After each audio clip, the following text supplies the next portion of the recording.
Olá, gente, eu sou Val Cabral e esse é o programa Olho no Olho aqui pela TV Itabuna. Hoje nós vamos entrevistar uma das personalidades mais ativistas nas questões ambientais, engendrado nessa situação de gestão pública, até por conta de já ter sido secretário de saúde, secretário de administração em alguns municípios, é secretário da MURC, tem assim uma ação muito efetiva no conflito, né, envolvendo produtores indígenas de Buerarema, do movimento de demarcação das chamadas terras indígenas, e a sua atuação abrange Buerarema, Jussari, Itabuna, indo até Brusque, em Santa Catarina, onde, segundo informações, existe uma colônia de mais de 8.000 trabalhadores de Buerarema, no êxodo decorrente justamente da falta de oportunidades no mercado de trabalho naquele município. Nosso entrevistado é o ambientalista Erlon Botelho. Nós vamos começar esse nosso bate-papo com o Erlon, querendo saber dele o que motivou ele a entrar no movimento ambientalista e quais estão sendo aí os seus principais desafios para fazer valer aquilo que ele sonha, o que ele pensa nas questões de defesa do meio ambiente. Bom dia, Val. Bom dia aos telespectadores da TVI, na pessoa de Barbosinha. Entendo que a TVI hoje ela não é só um mero instrumento de comunicação, e sim vejo como um instrumento de utilidade pública. Isso é muito importante para Itabuna e principalmente a região que usa desse serviço. E o que me motivou a entrar no movimento ambientalista foi na época, no início do declínio da lavoura, quando a vassoura de bruxa chegou aqui, e os madeireiros vindos de Capixaba estavam do outro lado do Rio Pardo. Então a gente entendeu que precisava engrossar as fileiras do movimento ambientalista, porque naquela época nosso amigo Valmir do Carmo tinha fundado o Grama, então assim, era muito utópico tratar da questão ambiental naquela época. Não se conhecia ainda o conceito do sistema Cabruca, não se sabia a importância que tinha essa biodiversidade. A CEPLAC, apesar de estar trabalhando nesse tema há muitos anos, mas não era muito efervescente a discussão em relação à questão ambiental. E isso me motivou. E daí fui fazendo amigos e já chega a 20 anos nessa lida. Nesse período de 2 décadas, é óbvio que muitos foram os projetos. Qual, eu diria, um projeto? O que mais destacou dentre todos aqueles que você colocou em prática?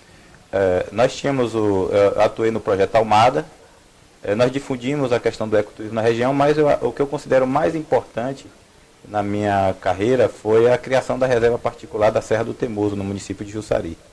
Era uma área de floresta que ia ser manejada, ia ser vendida aos madeireiros, e nós conseguimos convencer naquela época o fazendeiro a criar essa reserva. E nós atraímos uma grande figura, que é uma das pessoas que eu considero assim o grande cientista da região, que foi o André Maurício de Carvalho. Nós estreitamos a relação, ficamos amigos, André faleceu, e ficou esse legado. Para mim, personifica na Reserva do Temoso toda essa atividade que eu fiz durante esses anos.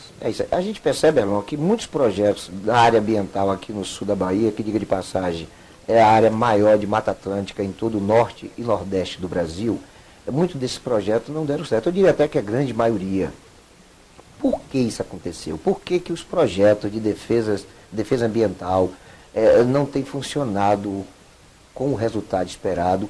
E o que é que você acha que poderia ser empreendido com maior consistência através, por exemplo, da CEPLAC e da UESC, justamente nessas áreas de questões ambientais? Val, eu entendo que eu acho que os papéis de cada instituição ou de pessoa devem estar muito bem definidos num processo como esse. A CEPLAC, eu entendo que a CEPLAC foi importante para a região e é importante para a região. Por que a CEPLAC foi e é importante para a região? Porque aqui ela produziu o maior número de cientistas que a gente possa imaginar. A citar o exemplo de André Maurício de Carvalho, que foi André Maurício de Carvalho, por intermédio do herbário da CEPLAC, dos seus estudos, que deu e registrou e referendou a Mata Atlântica como a maior biodiversidade do planeta, da região. E, por sua vez, a UESC, ela também tem um papel importante. Mas a UESC, às vezes eu teço algumas críticas, não a figura institucional da UESC, mas as pessoas que dirigem, porque a UESC não conseguiu ainda fazer extensão daquilo que se produz. Por exemplo, a UESC joga ainda no Rio Cachoeira o seu esgoto in natura. Olha, se a gente está falando em recuperar bacias hidrográficas, a gente primeiro precisa fazer o dever de casa. E a UESC tem formado bons profissionais. E, em uma outra parte, as ONGs interferem nas ações de governo. ONG tem que fazer papel de ONG, governo tem que fazer papel de governo. E a questão das bacias dos projetos se perde justamente nisso aí. Foram muitos recursos gastos e pouca resolutividade, ou seja, o Estado não conseguiu colocar o seu tentáculo onde deveria resolver o problema. E as pessoas confundem, por exemplo, salvar o Rio Cachoeira, se tratar do perímetro da questão no perímetro de Itabuna. Não, é uma complexidade. Tem que trabalhar com o detentor da propriedade, que respeite seus mananciais hídricos, que respeite as margens de rio, que respeite aquilo que é previsto em lei, porque isso é muito barato. Se a gente chegar nesse nível de conscientização, toda a cadeia ambiental da resolução dos projetos seria resolvido na sua íntegra. A gente falando de biodiversidade, é claro que a gente vai se até a questão da Mata Atlântica, né, mais focada na questão da fauna e da flora. E a gente vê que projetos como, por exemplo, da preguiça, do macaco, tem muitos projetos aí que já teve um período com uma ênfase muito maior. E nós não temos observado nos últimos anos nenhuma novidade, não tem nenhum projeto novo na região, e o que a gente percebe é uma deteriorização das questões naturais. Como é que você enxerga na condição de ambientalista essa situação? A Verinha, ela faz um trabalho importante no projeto Bicho Preguiça, porque as preguiças, como o mico-leão da cara dourada, como, vamos dizer assim, as pacas, as onças, elas são reféns, são órfãos de uma destruição em massa. Nós perdemos 180 mil hectares de áreas de cacau, que junto com ela foi a Mata Atlântica. Assim, o que precisa, inclusive eu ilustro aqui um trabalho que o Dr. Yuri Mello está fazendo, que é a conscientização. Se os proprietários seguirem, vamos dizer assim, o que manda a lei, que é respeitar as áreas de preservação permanente, criar o cadastro ambiental rural, certificar sua propriedade junto ao INCRA, proteger os seus mananciais, não precisa basicamente de projetos, porque assim, por si só a natureza se recupera.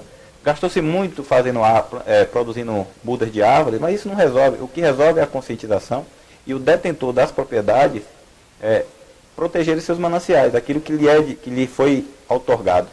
Enquanto se a gente chegar nesse nível de conscientização, não precisará gastar muito recurso para recuperar as bacias. E, por sua vez, os prefeitos precisam tirar os esgotos de dentro do rio. Isso são projetos de engenharia que cabe aos gestores fazer isso. Enfim, é uma coisa muito simples se você olhar do ponto de vista didático. Mas do ponto de vista operacional, precisa muito do nível de consciência de cada um. Essa consciência, claro, que é fruto de um trabalho coletivo. Você vê, por exemplo, as entidades ambientalistas, né, as autoridades relacionadas às questões da natureza. Está havendo um compartilhamento de gestão? Você acha que há um agrupamento de intenções, de pretensões? Ou as coisas estão funcionando muito isoladamente, muito personalizadamente? Como é que você vê essa necessidade de aglutinação de forças para um bem comum relacionado à questão ambiental? Porque os papéis, eles não foram bem definidos. Então, assim, eu digo que a gente criou um monstro. Assim. A gente pensa com a cabeça da UESC, anda com as pernas da CEPLAC, movimenta-se com os braços das ONGs. As ONGs, elas ONG de articulador. E em algum momento que o governo não consegue chegar em determinada ação ambiental ou social, ela age ali. Então, eu vou dar um exemplo. As ONGs inviabilizaram, por denúncia e por movimento, o Porto Sul. Eu sou ambientalista e sou a favor do Porto Sul. Porque a gente não pode perder, num momento de crise, um investimento desse. Aí eu falo assim, mas por que você é a favor? Porque como ambientalista eu não posso ser radical. O Porto Sul tem lá suas nuances, teve as audiências públicas e vai ter que fazer seu estudo de impacto ambiental, vai ter que desenvolver medidas mitigadoras. E sim, por que inviabilizar o empreendimento se a lei prevê, dentro de um processo multidisciplinar, interdisciplinar, de que aquilo pode ser mitigado? Bom, é isso que está acontecendo. Os papéis não estão sendo bem definidos. E, por sua vez, o que eu percebo é que os gestores, os políticos, não se impõem como gestores, fazendo eficientizar a sua gestão justamente nesses pontos. E aí vem a sociedade entre aspas, e algumas ONGs eu entendo que deixaram de ser ONG e passaram a ser empresa de consultoria, passaram a intervir em ações que beneficiam diretamente a população, em detrimento de uma minoria. Ô Elon, a gente percebe que em alguns estados da federação existem intervenções de incentivos fiscais no sentido de se fomentar a preservação ambiental. A Bahia talvez seja um dos poucos estados onde não exista, por exemplo, o ICMS verde.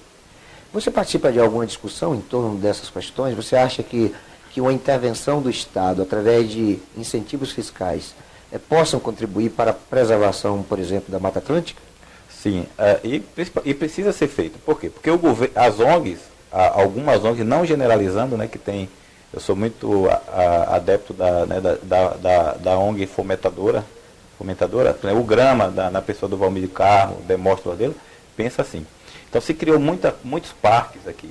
Criou o Parque do Conduru, ampliaram a reserva biológica de Una, criaram a reserva, a área de refúgio de vida silvestre, criaram o Parque Nacional da Serra das Lontras de forma desnecessária, que não precisava criar-se esse parque. Então você criou um bolsão ambiental, né, protegeu ali, mas também criou um problema social.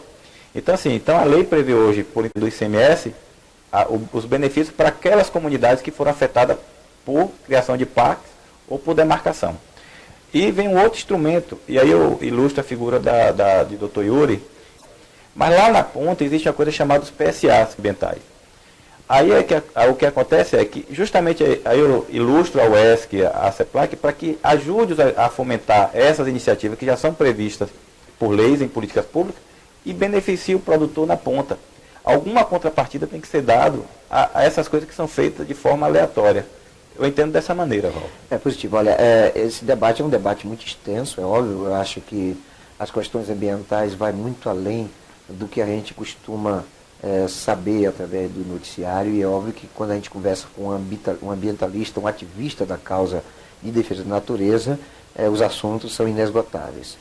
Então nós vamos deixar para o próximo bloco uma discussão muito mais profunda nas questões ambientais aqui da região, relacionada sobretudo ao tomar de posse na questão dos conflitos indígenas, não só de Boiarema, Una, Ilhéus, mas pau-brasil, enfim, e também da questão das áreas ocupadas pelo MST e outros movimentos de poceiros, de movimentos políticos de retomada de terras. Esse assunto é de uma complexidade enorme, mas no próximo bloco a gente vai destrinchar ele um pouco. A nossa demora é muito pouca, é um pelá e um peca.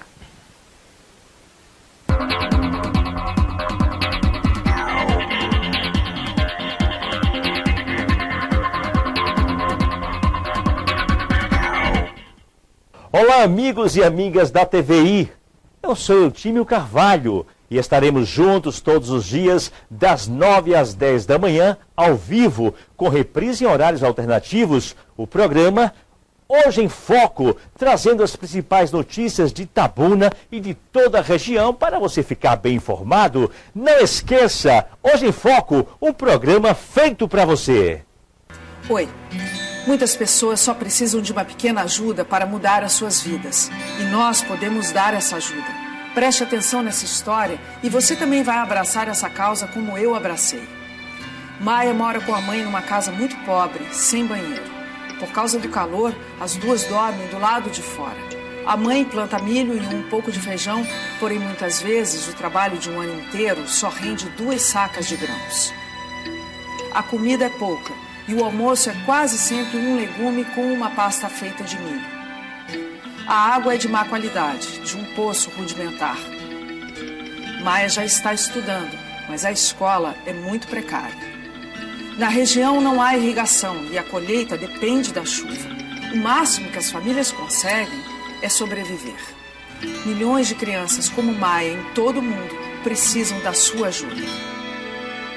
Apadrinhe uma criança pela ActionAid. Com pouco mais de R$1,50 por dia, você muda a vida de uma criança como Maia.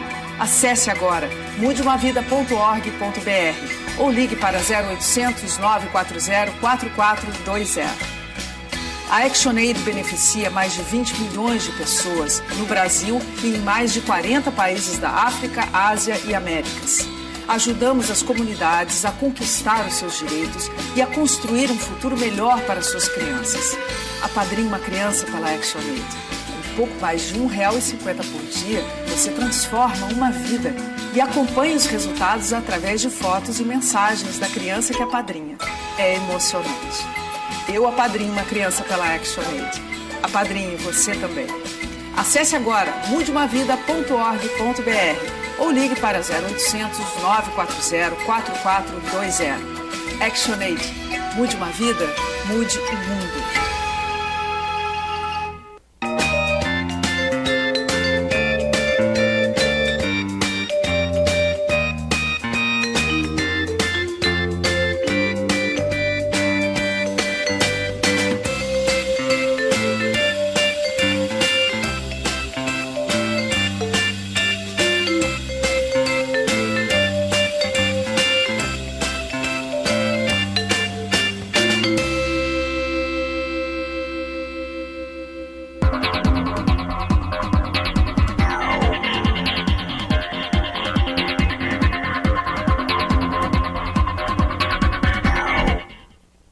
É isso aí, gente, estamos de volta. Eu sou o Val Cabral e esse é o programa Olho no Olho aqui pela TV Itabuna.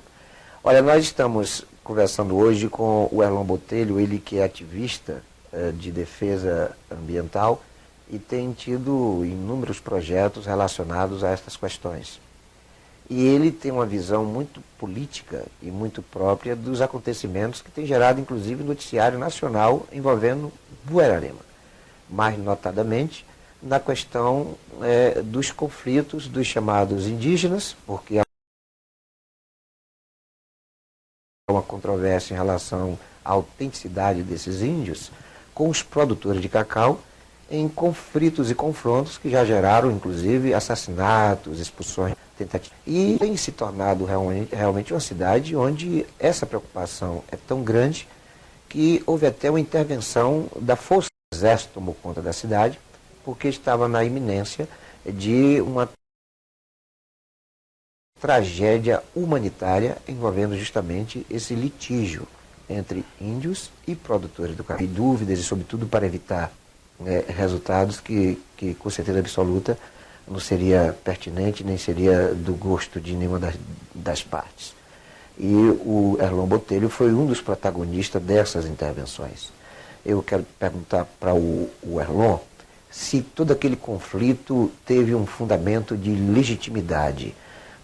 A comunidade indígena, ela é legítima em suas terras ou nas terras que eles defendem como lhe pertencerem, ou houve ali um excesso, houve abuso, enfim. Qual a sua análise a respeito de toda aquela situação emblemática, problemática e, sobretudo, preocupante? Val, eu posso afirmar que não é legítima a luta pela terra, pela suposta etnia Tupinambá. Não é legítima por quê? Porque, gente, esse conflito é recente, ele tem menos que 15 anos, diferente dos conflitos históricos que a gente conhece, como o caso de Pau-Brasil. Então, assim, eu digo que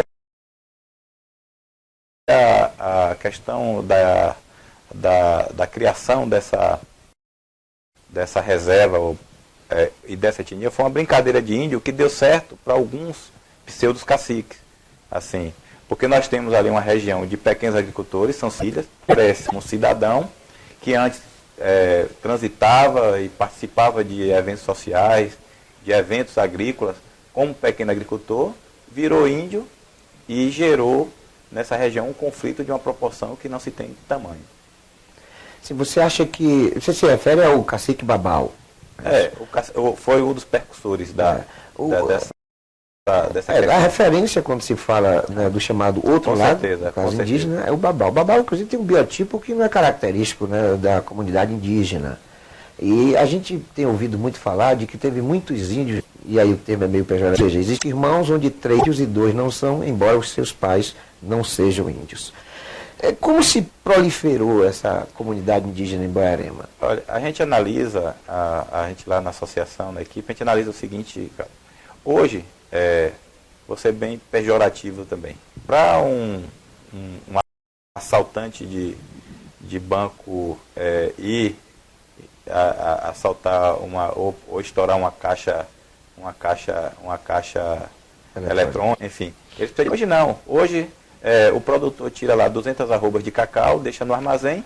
É mais fácil você invadir uma fazenda, tomar 200 arrobas, vender o gado com a proteção do Estado, o Estado protegendo, e sem risco nenhum, porque a própria estrutura estatal vai estar protegendo aquele que se autodeclara. Esse é o paradoxo que está nessa região. Então, nesse seu entendimento, hoje é mais fácil, no contexto do crime, ser invasor de terra do que ser assaltante de banco. E te digo mais, toda vez que tem um aumento de preço de cacau, se invade o pouco que resta de fazenda. É só entender que tem cacau no pé ou cacau no armazém. Isso é fato. Você falou do Estado, você falou, nem foi de uma omissão, de uma intervenção parcial, né? Uma intervenção está do lado do que é chamado de comunidade indígena. Qual o papel fundamental do Estado? O que é que o Estado está fazendo e, no seu entendimento, o que é que o Estado deveria fazer? Eu não posso fazer uma análise conjuntural do atual governo, do governo Rui Costa. Assim, a gente não viu ainda uma ação efetiva do governo. A gente não pode pré-julgar ou fazer uma avaliação do que o atual governo está fazendo. Mas do governo passado, eu posso dizer que ele foi extremamente parcial e omisso, que é importante a gente dizer. Por que omisso? Porque vamos dizer que iniciasse o conflito. O governador foi avisado várias vezes. Houve os vultos do movimento. Nós fizemos passeata em Itabuna.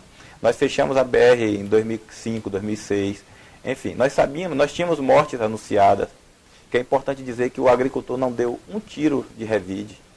Se houve morte lá entre eles, foram eles que se auto conflitaram, enfim. Mas o Estado, por sua vez, nem mediar, na figura de mediador, o Estado serviu para conter a violência. Então, assim, a Iborarema foi às ruas, Iborarema foi à pista. Mas foi a pista motivada justamente pelas injustiças, porque você viu uma senhora por exemplo, você viu o filho expulsar o pai porque virou índio da fazenda. Você viu Dona Dulce, uma senhora que ela é anã, uma senhora de 70 anos, com 5 hectares, foi agredida, espancada. Nós vimos isso, Borarema presenciou isso. E Borarema não aceitou. Borarema, ela buscou, na essência, a tutela de brigar por Ilhéus, por Una, por São José e por Borarema. Porque o maior território afetado nessa demarcação é o território de Ilhéus, que vai consumir 25% do seu espaço geográfico. Ô Elon, e qual foi o resultado desse conflito? Então, apoio esse conflito? As partes, os dois lados deram uma trégua. Isso é importante. E aí a gente ainda coloca um pouco de esperança na gestão do governo Rui Costa, para que entre para mediar. Porque assim, o saldo desse conflito é muito complicado, se você analisar. O Estado hoje perde em torno de 30 milhões de reais para os cofres públicos. Borarema perdeu 8 mil boraremenses para Brusque. O êxodo está acontecendo, o empobrecimento é real. Enfim, então assim, a gente ainda há esperança de que haja uma intervenção. Mesmo porque o Estado pode perder a oportunidade de mediar um conflito em fase final. Porque os agricultores vão ganhar essa batalha na justiça. Porque o Supremo já definiu que o marco temporal é, vamos dizer assim, o divisor de água para resolver os conflitos nesse tema das demarcações para supostos índios, ou índios realmente, em outros cantos do país.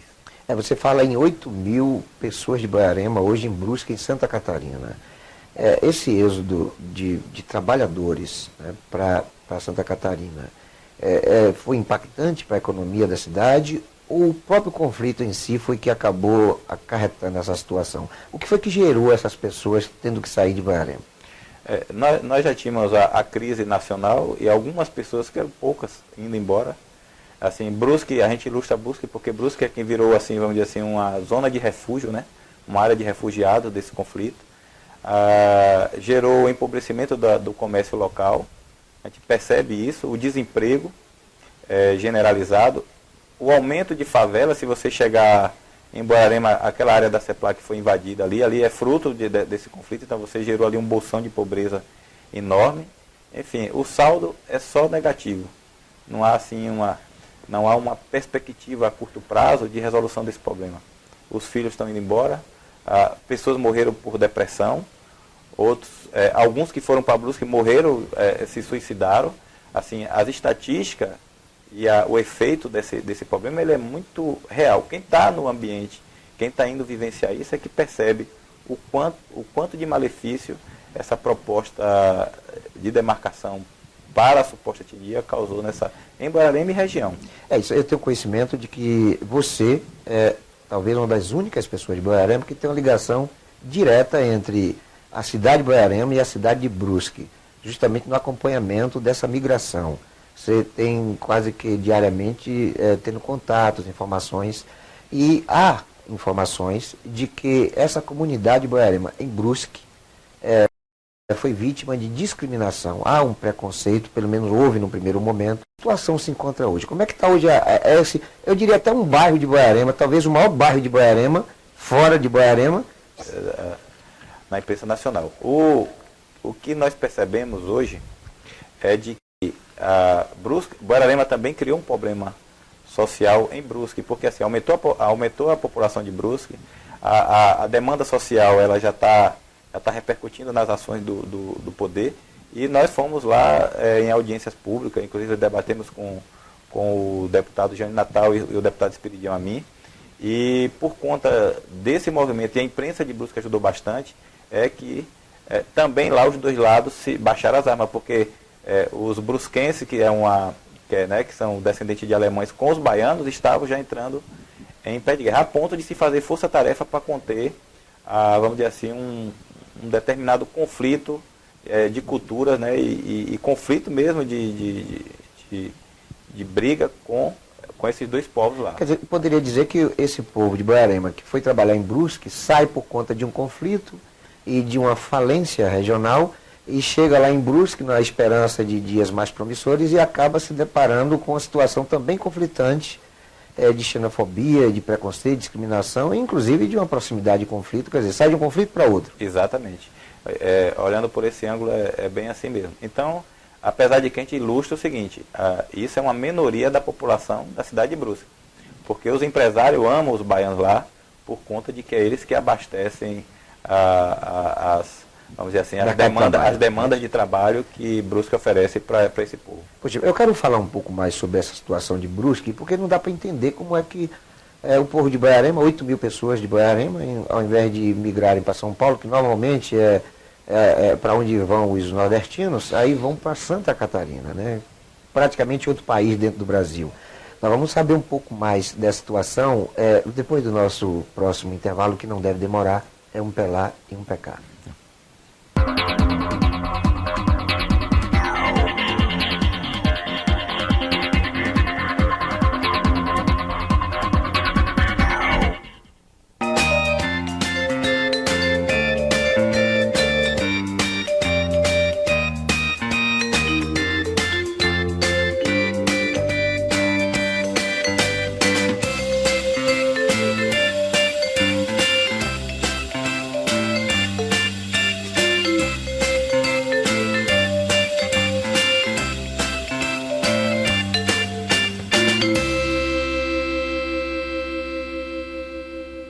Eu estou aqui para fazer um apelo a você em nome das crianças que sofrem no Brasil. Elas precisam de ajuda. A Ana foi arrancada da segurança da sua casa e é forçada a fazer sexo com turistas. Ela tem apenas 11 anos e chora para que esse pesadelo chegue ao fim, para que alguém a salve. O abuso dessa criança tem que parar. A Mariana foi forçada a trabalhar. Ela é uma menina assustada, de 6 anos, que trabalha em condições sujas e perigosas. Ela precisa da sua infância de volta.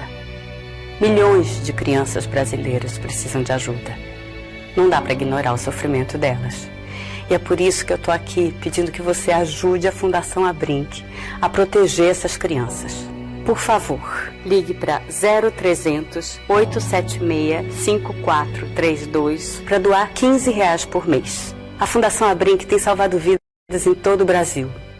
Mas eles precisam urgentemente do seu apoio para poder continuar educando e protegendo as nossas crianças mais vulneráveis. 32, R$15 por mês. Nós não podemos deixar que esse abuso continue por nem mais um minuto.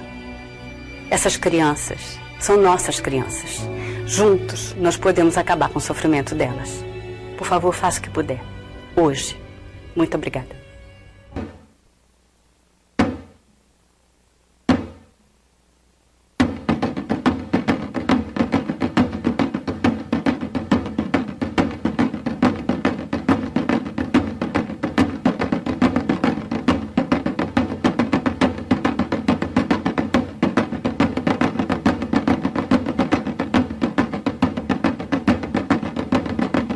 A pior violência é a que amarra a sua cidadania.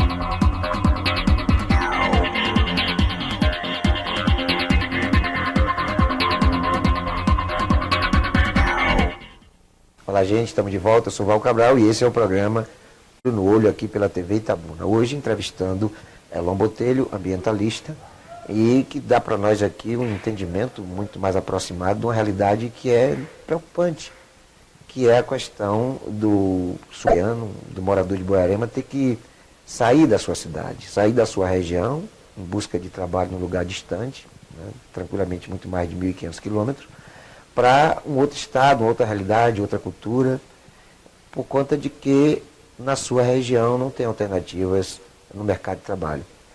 E as informações que nós temos é de uma situação também muito dramática, de um povo que sai de um conflito em busca de situações animadoras, promissoras, e acaba se deparando com conflitos para se adaptar, para ser aceito nessa nova região.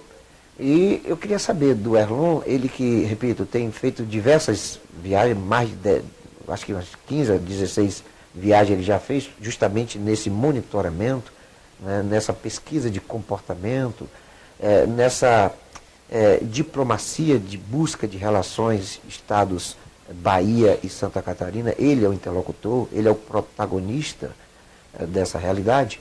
E a gente quer saber dele se as autoridades lá de Santa Catarina intervieram. O que foi que elas fizeram para atenuar, para impedir esse conflito, essa rejeição do povo de Boiarema em Brusque, Santa Catarina? Val, as autoridades, elas de certa forma, elas foram de encontro aos baianos, aos migrantes, vamos dizer assim. Mas é importante salientar que assim, uma pequena maioria da turma que saíram daqui foram bagunçados. Eu diria que 3% fizeram também uma zoada tão enorme em Brusque, porque a cultura germânica é aquela cultura do trabalho, da casa, tal. Os baianos chegaram com carro de som, enfim, aquilo que o baiano tem de espontâneo.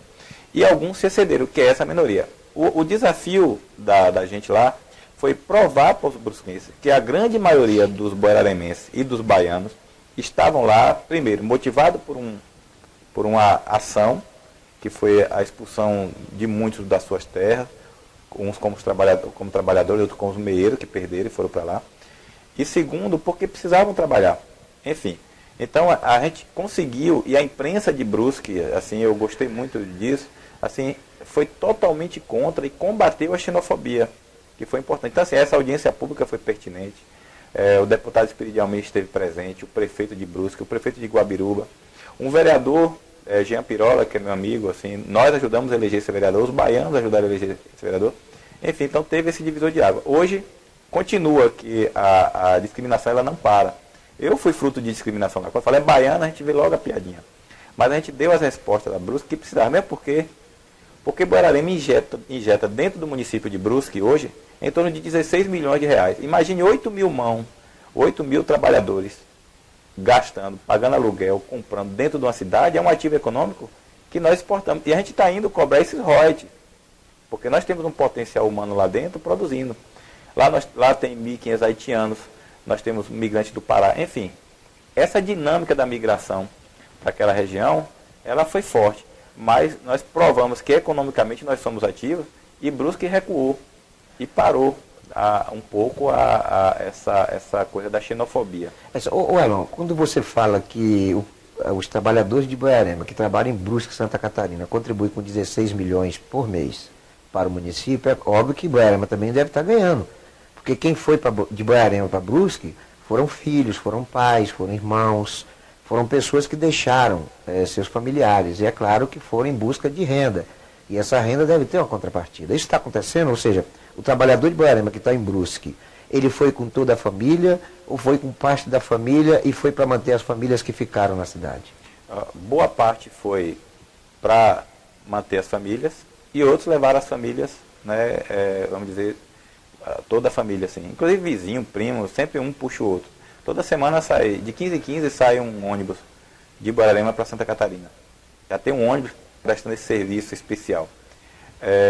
Mas a vontade do baiano é voltar. Uma boa parte dos boiaremenses não querem mais voltar, diz que não volta mais. Uns pela decepção, uns que perderam terra, já estão trabalhando lá. Mas chegou um momento que a crise nacional afetou Brusque também. Hoje já há desemprego lá. Assim, e aí vem o resultado da discriminação. Então, assim, há o emprego, mas para cada 5 que vai concorrer a uma vaga de 5 pessoas, se for 3 baianos, já está descartado ali. Então, vamos dar... Eles vão dar preferência a outro estado, por conta dessa generalização que foi a crise nacional. Mas, independentemente dessa realidade, o que é que realmente está atraindo o povo de Boiarema para Brusque? Porque, por exemplo, emprego por emprego, São Paulo ainda tem. Algumas outras cidades, alguns outros estados ainda são atrativos na questão da competição ao mercado de trabalho. O que é que tem atraído o povo de Boiarema para Brusque e Santa Catarina? A mão de obra nas indústrias, tanto na parte fabril, que é a área têxtil, quanto na metal mecânica. Isso é muito forte em Brusque. Eles absorvem mão de obra, a mão de obra é barata, de fácil treinamento, né, que é a parte de metalúrgica, e o serviço. Enfim, pedreiro lá, a gente analisa o seguinte, um pedreiro aqui, a diária é em torno de R$100. Em Brusque, uma diária de um pedreiro é R$250. Então, assim, essas pessoas que foram para lá se qualificaram, vivem muito bem disso. Mas o que é forte mesmo são as indústrias, tanto da área têxtil quanto da metal mecânica. E você vê perspectiva de haver uma mudança, ou seja, tem algum projeto, alguma política pública voltada a fazer com que o povo de Boiarema permaneça em Boiarema, não tenha que sair da cidade? Isso depende muito da política local. O município de Boiarema, Val, é um município falimentado de políticas públicas. É um município que está aí há 50 anos, conta aí uma dívida de mais de 80 milhões, isso a gente estimando ela, né? Porque a gente não sabe se é para mais ou para menos, mas geralmente é para mais. É um município que não preparou para a modernidade, é um município que deveria estar encostando em Itabuna, porque Itabuna é uma cidade satélite, é uma cidade mãe dessas regiões, e é uma região metropolitana, não é ainda do ponto de vista legal, mas vai ser, eu acho que vai caminhar para isso. E eu entendo o seguinte, enquanto a gestão local não fazer o seu dever de casa, ela vai estar, as indústrias de Brusque vão estar vindo para regiões, satélite de Itabuna, e não vai para Boiarema, que é que manda para lá o maior ativo econômico, um dos maiores ativos econômicos de Brusque, que são mão de obra qualificada. Então, assim, infelizmente o nosso gestor e os nossos políticos não se atentaram para isso. E não foi por falta de informação, não, porque o vereador Jean Pirola esteve aqui, um dos maiores empregadores de gente em Brusque esteve aqui, que foi o Norifish, que é a empresa que mais os baianos gostam de trabalhar lá, e eles não perceberam e não absorveram aquilo que eles trouxeram de mensagem para cá. Esse é o grande, vamos dizer assim, o grande gargalo do nosso desafio. Você tem conseguido também unir autoridades da Bahia e do Estado, né? Eu tenho informações de que, inclusive, você está promovendo um evento, já confirmada a participação do vice-governador, o João Leão, várias autoridades do Estado, secretários, com as autoridades governamentais de Santa Catarina. Esse evento lá em Brusque. Fale um pouquinho dele. Nós tivemos, nesse período, nós criamos um projeto chamado Intercâmbio Boiarema-Brusque. Nós levamos a ciência para discutir, para ver o que é que está acontecendo. Então, assim, a equipe técnica e o próprio vereador Jean, que é um professor, coordenou isso. Isso começou pela audiência pública que foi feita para tratar da carta, né, da carta xenofóbica. E daí, com a vinda dos empresários, começaram, algumas lideranças começaram a perceber o porquê que Brusque, essa pergunta que você me fez, o porquê que Brusque atrai tanta gente para lá. Então, o empresário Roberto Minasasso, percebendo, vamos dizer assim, algumas probabilidades de negócio com Brusque, nesse caso eu ilustro a questão da Avan, que é uma loja de departamento que já montou uma loja em Barreiras, está vindo para a Conquista. Aí a gente conseguiu chegar até o vice-governador e apresentou, junto com o vereador Jean Pirola, em Salvador, o formato do que Brusque é. O secretário João Leão, né, que é o secretário de Planejamento, percebeu isso e automaticamente já atendeu um convite de Brusque para ir conhecer o que tem lá. Por sua vez, o governo do estado da Bahia pretende mostrar aos empresários de Brusque de que a Bahia tem incentivos e tem potencial, inclusive do ponto de vista de recursos humanos, que é esse ativo que Borborema vai estar oferecendo como contrapartida àquele município. Mas o objetivo é firmar especificamente por de Borborema em Borborema. Qual é a ideia desse intercâmbio? Os intercâmbios ele pode ser feito de forma legal. Isso depende muito de política pública local. Borborema tem que se manifestar e cobrar, porque Borborema tem os royalties daquilo que exportou para Brusque. Então, objetivamente vai ser feito um jantar, vai ser realizado um jantar. O vice-governador vai estar apresentando uma linha de programa que ele chama Desenvolve, que oferece incentivos para a empresa que queira vir, mas o que temos de concreto mesmo é a vinda das lojas Avan para a Bahia.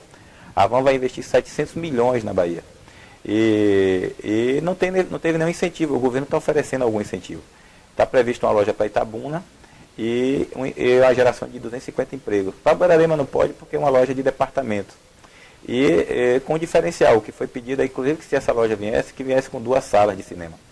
Então a Avan é um empreendimento que está ganhando o país aí. E por sua vez, abriu espaço para a área têxtil, que com o advento do Porto Sul isso pode acontecer. E beneficiar essas micro-regiões. É o caso da linha Line Tororó, que está empregando hoje lá em torno de 1.200 pessoas e é dali da região de Brusque, do Vale do Itajaí, de Nova Atento. Positivo. Olha, no próximo bloco a gente vai falar um pouco sobre a política de Borborema.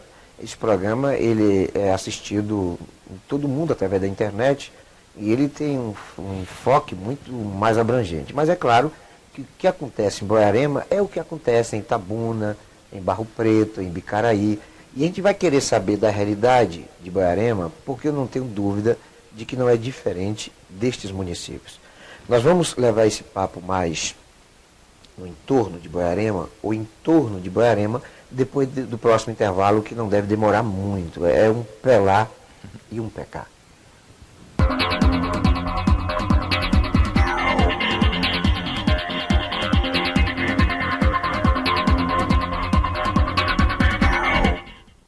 Olá, amigos e amigas da TVI.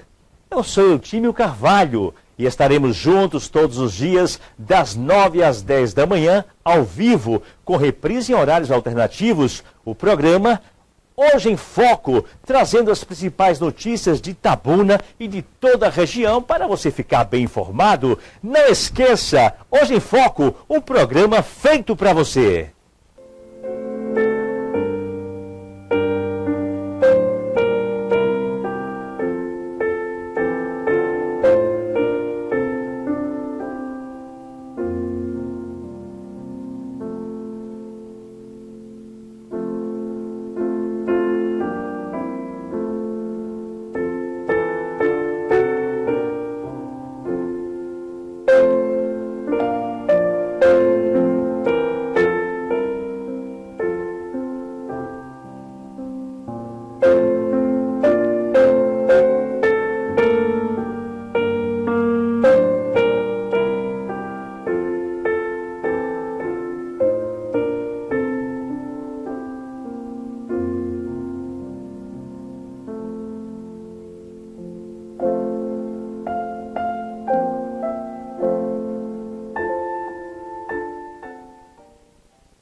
É isso aí, gente. Estamos de volta para o último bloco desse nosso bate-papo com o ambientalista Erlon Botelho. Olha, Elon Botelho fala de Boiarema, e Boiarema é ações que soa um pouco pejorativa, mas eu tenho falado que Boiarema talvez seja a cidade mais judiada de todo o sul da Bahia.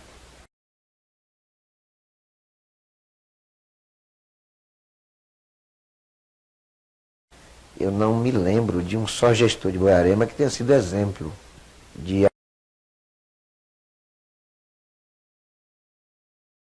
administração pública. Muito pelo contrário. Nos tempos atuais não tem sido diferente. A atual administração de Boiarema tem deixado muito, mas muitas decepções do que já ocorrera em Boiarema em tempos anteriores.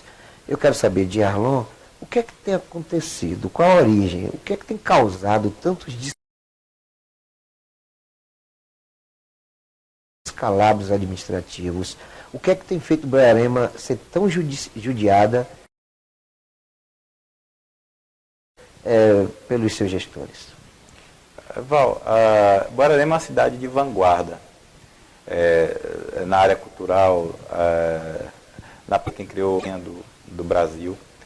Precisa aparecer vamos dizer assim, a figura daquele que vai trabalhar a vanguarda da política. Assim, é muito ruim deixar um legado como esse de pessoas que sabem ir às ruas, que sabem se manifestar culturalmente, e também quando é para se combater as injustiças, isso ficar estático lá. Eu acho que a gente precisa, na ação, nós nos manifestamos na BR agora, a gente não pode perder isso de vista. Então, esse é o grande problema. O Boiarema está muito estático, a população precisa, de certa forma, compreender que parte dela a mudança. E não permitir que os atores do mal permeiem, reinem. Esse é o grande gargalo. Está no povo, está na essência do povo. Eu acho que esse sofrimento, os nossos exilados em Brusque, vai passar essa mensagem agora. Eu acho que precisa agora de aparecer a figura inovadora, aquele que lidere, aquilo que precisa de ideias para resolver o problema. E transformá-las em lógica. Eu acho que esse é o grande desafio de Boiarema hoje. Quando você fala assim de um interlocutor ou de um gestor que seja uma pessoa de ideias, a gente percebe que Boiarema ela se ateve muito a gestores que são simples administradores circunstanciais. Não conheço um projeto de Boiarema que tenha sido apresentado num contexto de pensar Boiarema 15, 20 anos depois. As coisas são muito circunstanciais. O que é que você acha que causa essa realidade? O que é que está faltando aos políticos e aos governantes de Boiarema para que a cidade seja tratada com uma visão muito mais ampla, né, com projetos de médio e longo prazo? Eu costumo dizer, Val, assim, a gente precisa personificar o tamanho do mal. Qual o mal que assola Boiarema? Eu posso ilustrar, e vou ser muito corajoso em dizer: corrupção,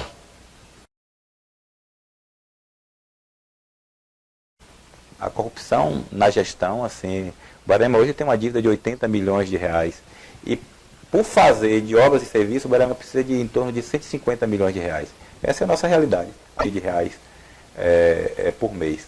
Enfim, o desafio está aí. Então, você já pintou um quadro nebuloso, um quadro que inviabiliza qualquer administração, porque com 80 milhões de dívidas e necessidade, né, de um volume muito grande de investimento, que é incompatível com a realidade do município, o administrador que virá terá um legado quase que fúnebre. Mas será um coveiro de Boiarema, em vez de prefeito de Boiarema? A vanguarda está justamente nisso aí. Mexeram muito mal no passado de Boiarema. Essa é a verdade. Mas temos o futuro está intacto. O futuro nos cabe. Mas não o futuro para Erlon, ou para Val, ou para meu amigo Miro Paraguai, que está aqui, Ana Karina. Eu falo que o futuro para as futuras gerações. A gente precisa pensar nos próximos 50 anos. E isso é possível.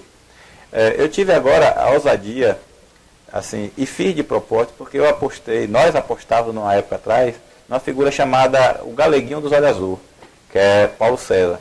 E Paulo César não faz mais parte do convívio social, mas é um filho de Boiarema, ele está em Ilhéus. E ele vai comigo para Brusque, porque esse era um dos sonhos de 20 anos atrás de Paulo César.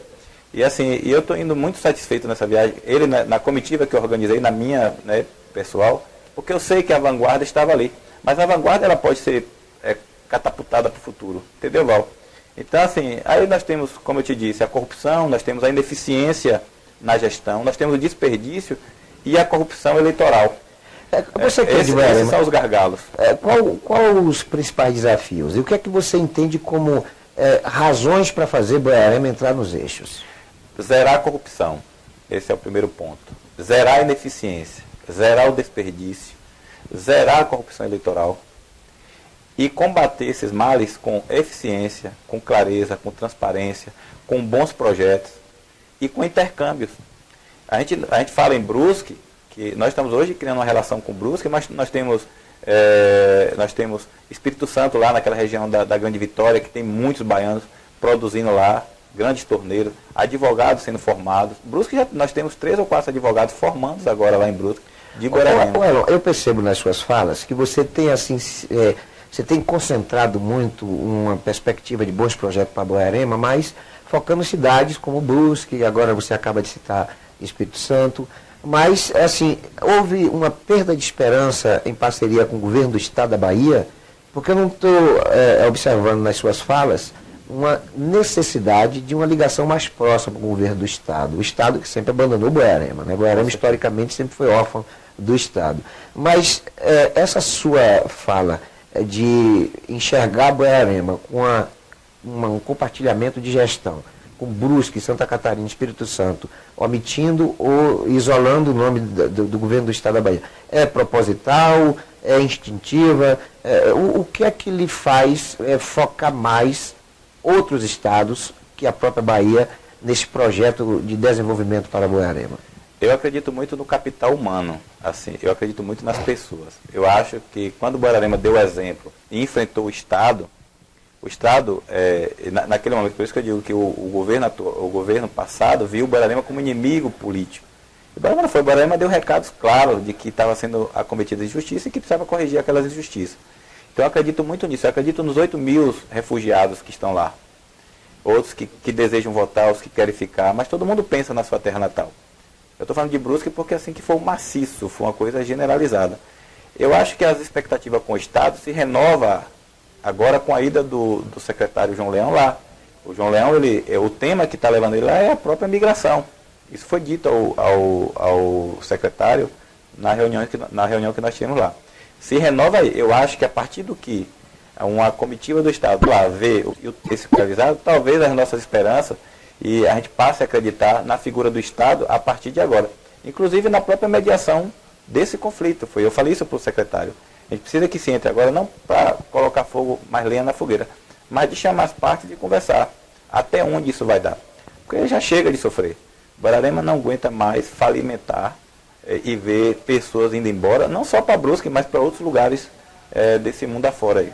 A gente poderia dizer hoje que Boiarema é, no Brasil, a cidade que tem mais índio supostamente forjados e que Brusque é a parte maior de Boiarema fora do município, ou seja, é onde tem mais boiaremense, mais do que, por exemplo, São Paulo? Você pode dar essas afirmações?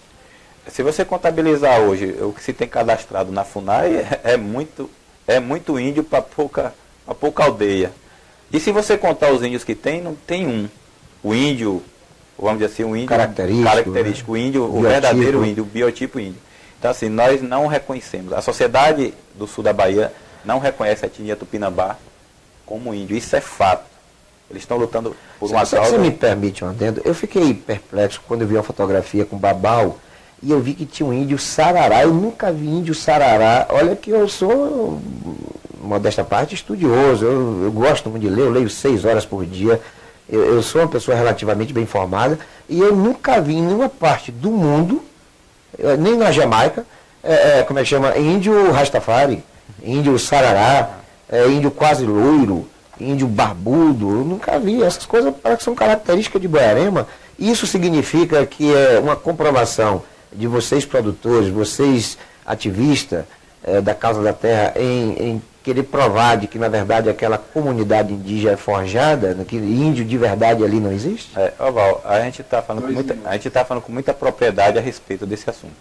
Assim, os agricultores fazendo vaquinha, bingo, ajudas externa, nós contratamos um antropólogo e um historiador. Então, assim, o que eu estou dizendo aqui está sendo contradito por uma técnica da área antropológica, da área histórica, contrapondo a antropóloga que produziu tese de um doutorado e que no livro dela, um livro chamado Terras Caladas, ela dizia que não havia etnia tupinambá. E ela vai formata um relatório lá na frente, torna esse relatório público e legítimo, legal, porque a FUNAI representa o Estado, num documento onde sugere a demarcação. Esse é que é o contraponto. A gente não está falando nada à toa assim, não. Então, assim, eu costumo dizer que isso foi uma brincadeira de índio que deu certo. Porque tem gente ganhando dinheiro, tem gente usufruindo das benesses do que essa região produz. É basicamente isso. Babar um cacique rico hoje. Babar um cacique rico. Boiarema ainda é uma boa ideia. Boiarema ainda é uma boa ideia. Ainda se pode apostar em Boiarema. Pode se apostar em Boiarema. Eu queria fazer um adendo e queria pedir aos empresários de Itabuna, no seu projeto do Cristo, que é o artista de Boiarema, que apoie. Val deve estar conversando com vocês a respeito disso. E assim, vai ser assim, um presente de Boiarema para essa região e para Itabuna, que eu considero nossa cidade mãe. É isso aí. A gente fala do artista Carlos Alberto, que é de Boiarema e que é responsável pela arte do maior Cristo, a maior imagem de Cristo em todo o norte e nordeste do Brasil, que será implantado aqui em Itabuna, mais propriamente na chamada Ilha do Jegue. Ali vai estar a implantação da estátua do Cristo acolhedor, cujo autor de escultura é o boiararemense Carlos Alberto. Olha, a gente encerra o programa de hoje agradecendo a todos, agradecendo, Elon Botelho, pela sua participação, desejando sucesso, né, e que você consiga permanecer com essa voz altiva, essa autoestima, essa esperança de que realmente Boiarema seja uma boa ideia, um bom produto para o futuro, porque infelizmente o que a gente vê é que as circunstâncias atuais depõem contra ela. Portanto, muito obrigado, querido. Obrigado. Obrigado, Val. Obrigado aos telespectadores da TVI. É isso aí. Obrigado a você também, que tem sempre nos prestigiado com a audiência. Fiquem todos com Deus. E não se esqueçam jamais de que Jesus é o caminho, a verdade e a vida.